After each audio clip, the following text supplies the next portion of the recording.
Olá, bom dia, boa tarde, boa noite. Aproveitando que eu estou de licença em casa e está chovendo aqui no Distrito Federal, fazer um vídeo aqui e mais uma vez ainda falando sobre essa questão flaviana. é, eu percebi que muitas pessoas estão falando, né? Nós tínhamos já aqueles que estavam falando favoravelmente, mas também aumentou o número de pessoas que estão se posicionando contra, né? Isso eu estou falando de pessoas que são religiosas, não só aqueles que não são religiosos, mas que estão colocando a cabeça para funcionar e estão observando. Então, essas pessoas são honestas. Essas pessoas são honestas. Intelectualmente são honestas. Por quê? Porque percebem que há um furo e não insistem na, em manter uma narrativa de algo que de fato não há vamos dizer assim, um alinhamento, né? Não tem coisas concretas nesta teoria que nós possamos dizer, agora sim o cristianismo está em xeque-mate e as coisas agora acabou, né? Aquelas coisas típicas dos clickbaits dos vídeos do YouTube. Então, não é uma coisa que alguém vai bater martelo aqui, né, e dizer que acabou. Então é uma coisa para refletir. Como eu disse, eu não tenho problema com a teoria de ninguém ou com o flavianismo de ninguém, mas é uma questão que se pode debater como pessoas adultas. Agora, sem ofensas, sem violência, né? As pessoas querem partir para a violência, mesmo estando talvez quilômetros de distância de outras pessoas, querem partir para a violência e às vezes ficam mais ofendidas por você dizer que ele está errado do que de fato se você, acho que talvez der um soco na pessoa, ele fica mais ofendido em ser apontado como uma pessoa que está cometendo um erro, um deslize ou algo que ainda precisa ser confrontado, né? Então, um dos princípios aqui dessa teoria é com relação a Filipenses, né? E nós temos um problema de datação. Esse é o maior problema que eu encontro nisso. Além das costuras que eles tentam fazer, fazem como fazem alguns religiosos, usam versículos para se dar bem, usam versículos para se dar bem, e fazem interpretações erradas, eles fazem interpretações erradas e isso é proposital, tá? Não me venho dizer que isso está no grego, no japonês, no alemão, no francês, não. É proposital. As pessoas sabem o que estão fazendo e sabem também o que estão falando. Então, aqui em Filipenses, né, eles pegam lá Filipenses, deixa eu ver, acho que é Filipenses 4, se eu não estou enganado, Filipenses 4, 22. Deixa eu só ver aqui se é Filipenses 4, 22, porque me fugiu da memória. É isso mesmo. Eles pegam aqui Filipenses 4, 22, tal qual fazem alguns pastores aí, que eu critico pra caramba. Então, assim, todos os santos lhe enviam saudações, especialmente os que estão no palácio de César. Isso aqui significa muita coisa para você? Significa muita coisa para você?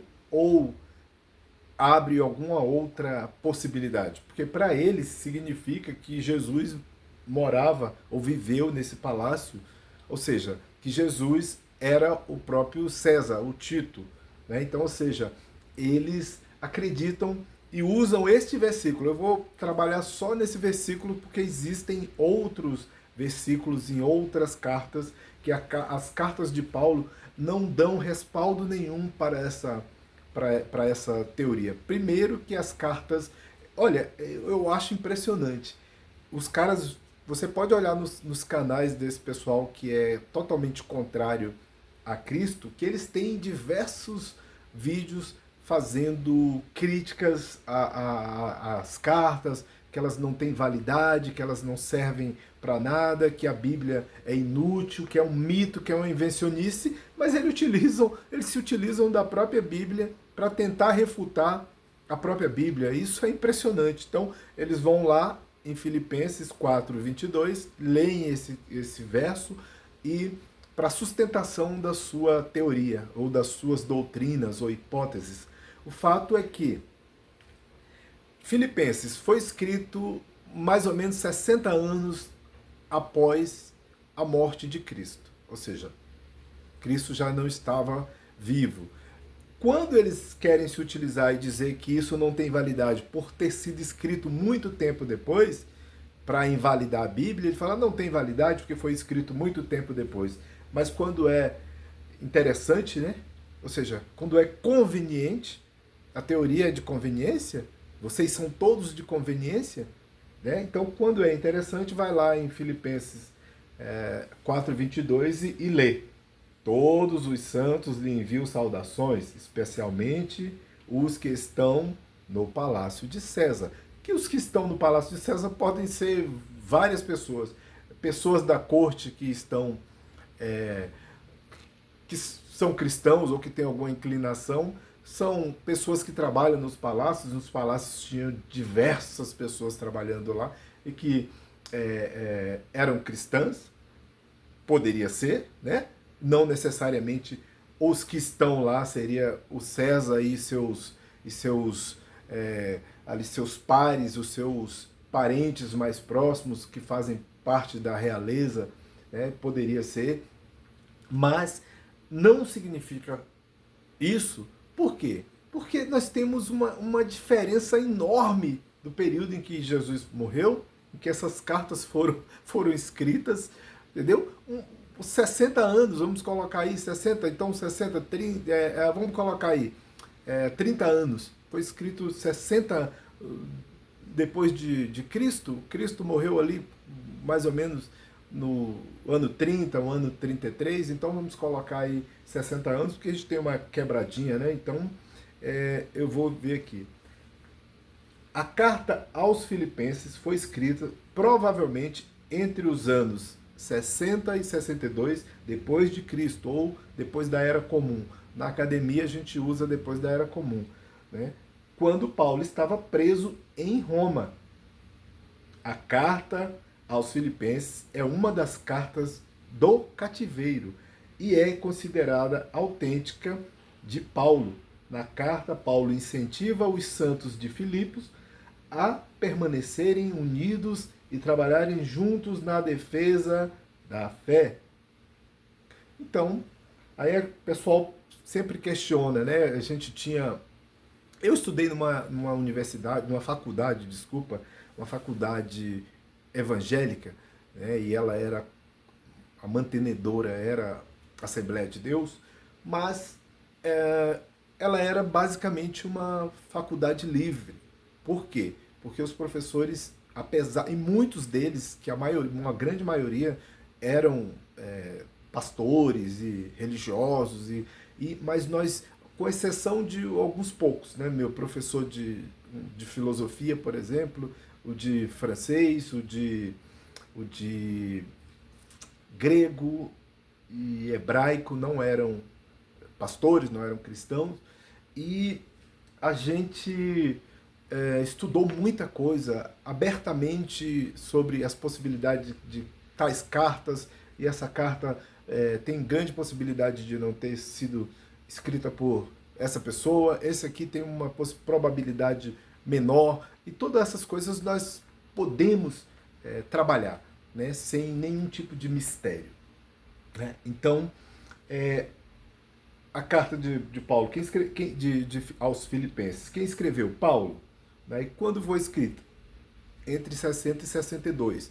Então, há um consenso dos especialistas de que a carta seria de Paulo, né? São feitas várias análises e vários processos, não é da noite para o dia que se bate o martelo, não é da noite para o dia que se cria uma teoria, né? O YouTube é uma casa de pessoas que podem criar aquilo que quiserem, né? Não estou dizendo que a teoria tenha sido criada no YouTube, foi criada antes do Joseph Atwill. Existia uma outra pessoa que propôs isso lá em 1800 e alguma coisa, algo bem semelhante, 1822, 1722, não lembro direito agora. Propôs vamos dizer assim, um pensamento semelhante a esse, né? Bem semelhante.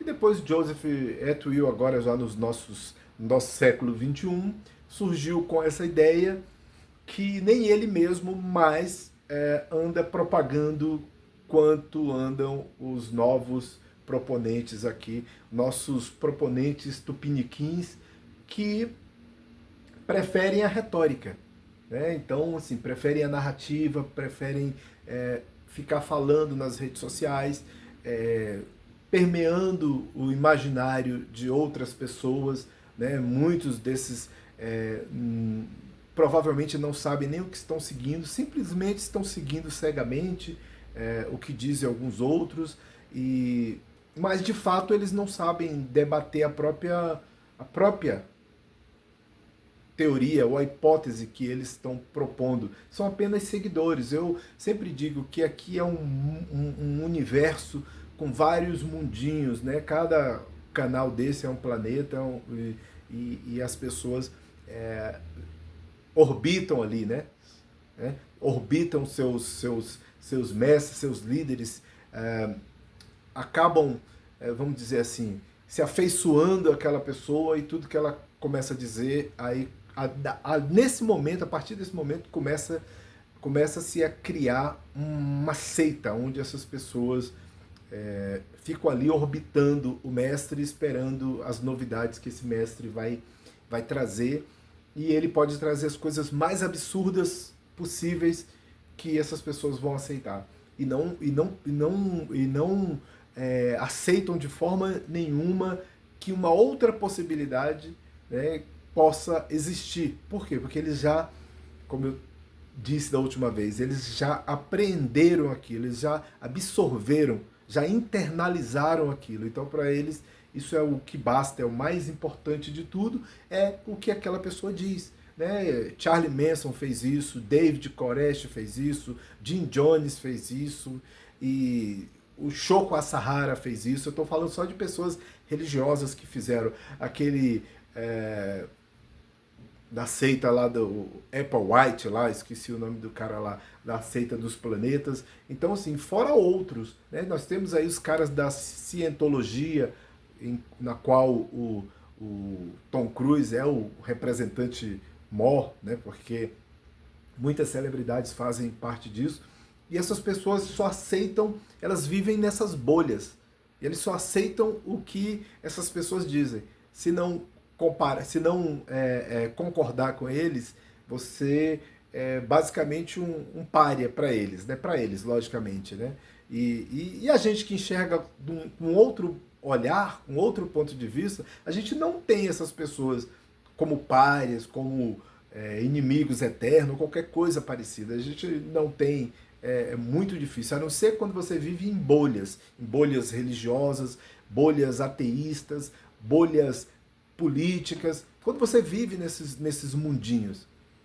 Eu sou filiado à Associação dos Historiadores, mas eu basicamente não gosto dessas bolhas. Eu não gosto dessas bolhas, né?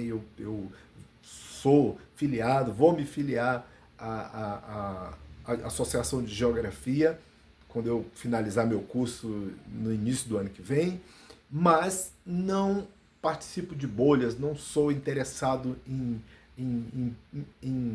coisas assim fechadinhas, onde aquelas pessoas ficam alimentando a cabeça do outro com coisas que no final só interessa a eles mesmos.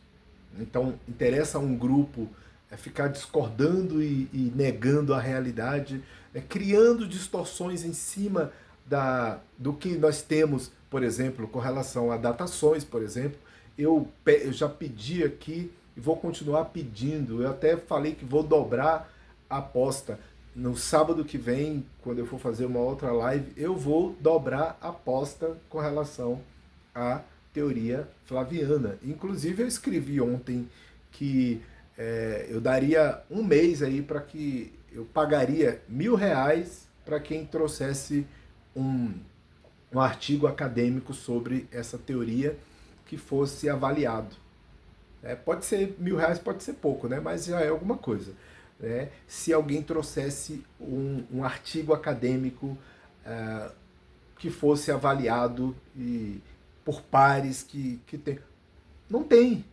Eu fiz uma pergunta a um desses proponentes e ele simplesmente disse que não teria pressa, porque não tem, não vai escrever artigo, não vai escrever livro. Então não faz sentido você propor, aquilo que eu sempre digo, é uma teoria youtubiana, é uma coisa que surgiu para deleite pessoal e por implicância com as religiões.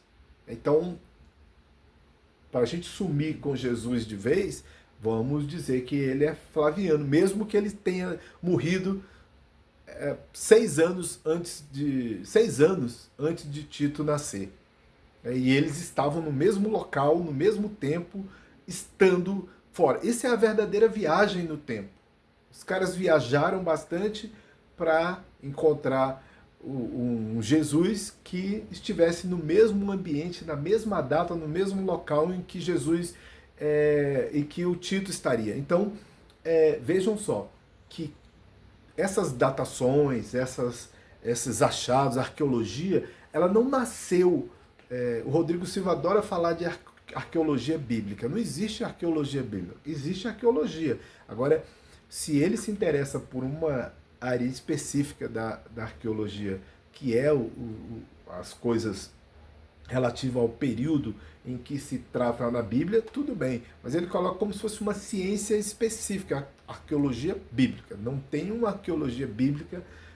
E os primeiros arqueólogos não eram, de fato, esses religiosos todos, né, incutidos com a religião para criar distorções, mentir sobre datas, né, os químicos, né, ou seja, os laboratórios onde foram se fazendo os testes, se faz até hoje, né, essas pessoas todas não estão envolvidas com os religiosos de braços dados para ficarem mentindo com relação às datas.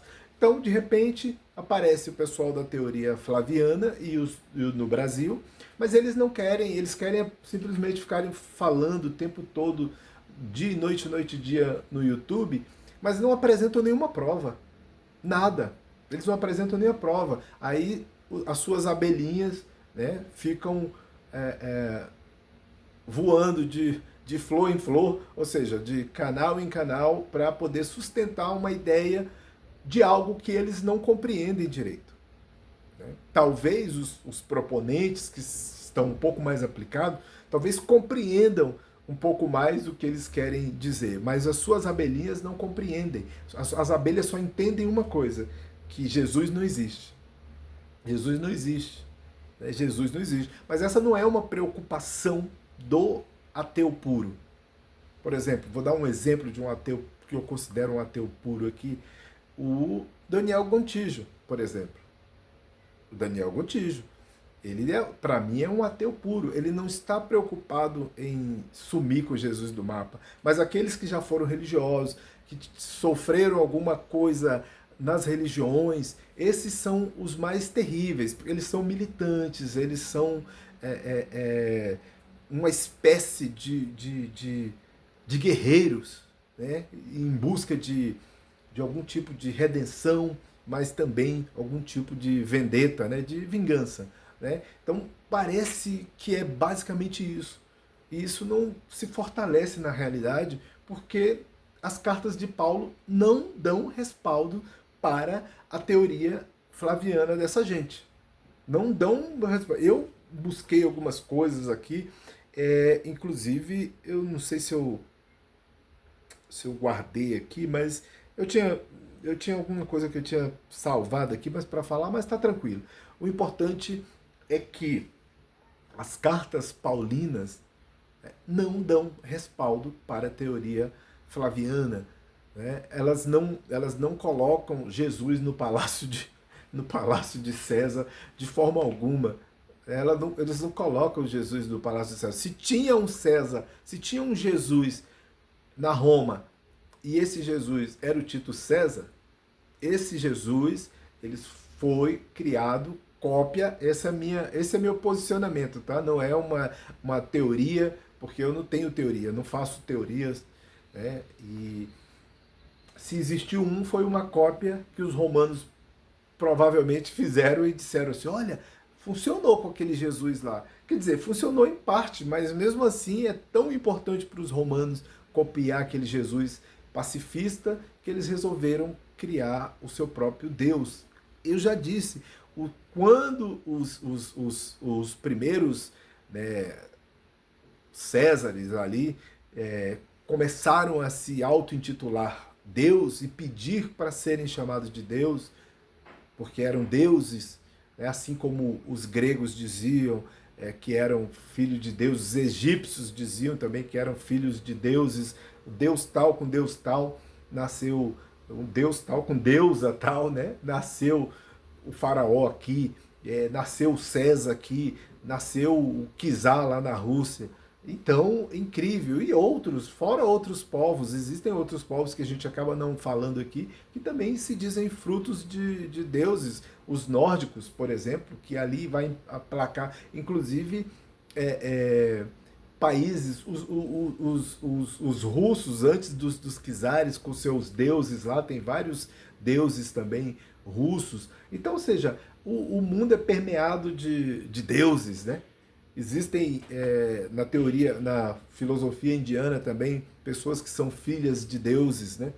Deus tal com deusa tal, nasceu esse Deus aqui, né? E além dos deuses, os que a gente fala assim, são semideuses, porque têm poderes divinos, mas não são deuses como Deus Todo-Poderoso, né? Então, e tudo isso é muito complicado de você aceitar e absorver essa teoria é, mal fundamentada.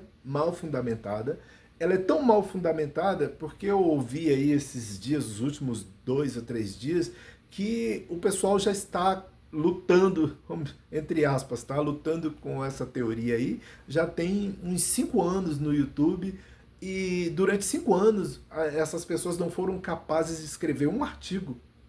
5 anos não foram capazes de escrever um artigo para que pudessem ser avaliado por pares ou por especialistas, por exemplo. Não significa que você não tenha um curso superior numa área específica que você não possa contribuir. Você pode contribuir sim, se você tiver algo palpável, palatável, que seja plausível, traga à tona. Tire essa coisa da cartola, tire esse escorpião do bolso e mostre para as pessoas que você tem uma teoria e que ela tem grandes fundamentos. Coloque ao crivo de especialistas para que a gente possa analisar e para que a gente possa ver também. Né? Lógico que esses especialistas não sou eu, tá? Eu estou falando da academia. Academia onde pessoas estão lá 20, 30, 40 anos trabalhando com esses assuntos. Outros especialistas, por exemplo, eu repeti várias vezes aqui sobre a Mary Beard. Por quê? Porque eu tenho livros da Mary Beard aqui. E ela é uma especialista em Roma antiga. E eu repito novamente que eu tenho perguntei na live, perguntei no outro vídeo, onde essas pessoas erraram. Né? Esses especialistas deixaram passar, porque o que tange a política, a história das guerras e tudo, também envolve os deuses. Né? Os deuses ou Deus, depende de qual período que as pessoas vão estar tratando disso. E eles deixaram passar que Jesus, de fato, foi uma invenção romana, uma criação romana. Então, essas pessoas deixaram passar tudo isso. Pessoas que estão 20, 30 anos estudando Roma e não se atentaram que existia um Jesus e esse Jesus era romano, por que, que essas pessoas deixaram passar isso? Porque elas escrevem sobre tudo, não tem censura, não tem nenhum tipo de bloqueio. Essas pessoas escrevem sobre tudo, né? Trazem novidade, trazem ideias novas, trazem pensamentos novos, né? Sobre povos, sobre culturas, e os estudos vão se aprofundando e está em aberto. Na história também está tão em aberto quanto nas ciências. Quando eu estudava química no ensino médio, não é mais como eu ensino nos dias de hoje. Por quê? Porque já, como eu ensino não, porque eu não, como eu estudo nos dias de hoje, né? Já evoluiu muito. Né?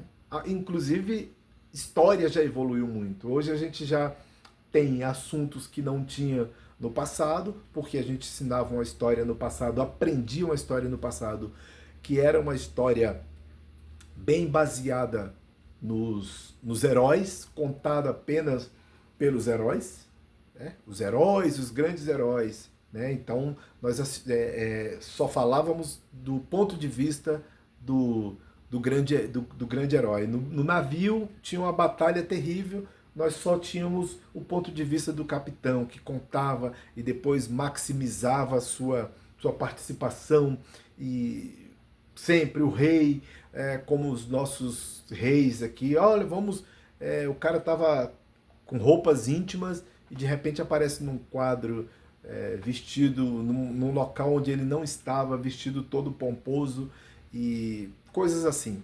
Né? Então, esse tipo de distorções, elas fazem parte do dia a dia. Mas, no que tange a nossa querida e maravilhosa hipótese flaviana, nada até agora. Nada, nada. Um artigo para começar. Um artigo para começar. Então, a gente poderia... Eu já falei aqui e repito, eu disse, escrevi em algum comentário que eu estou disposto a me tornar um flavianista se o artigo for escrito e for bem, mas bem sedimentado, que possa me fazer mudar de ideia. Eu não vou ler o artigo já negando. Eu vou estar disposto a aceitar caso ele me traga provas e evidências concretas de que existe um Jesus romano. Do contrário, é só retórica, sofisma, né? Sofisma, discurso melífluo para enganar as pessoas. Só isso, lamentavelmente. Então é isso, valeu, muito obrigado, até a próxima.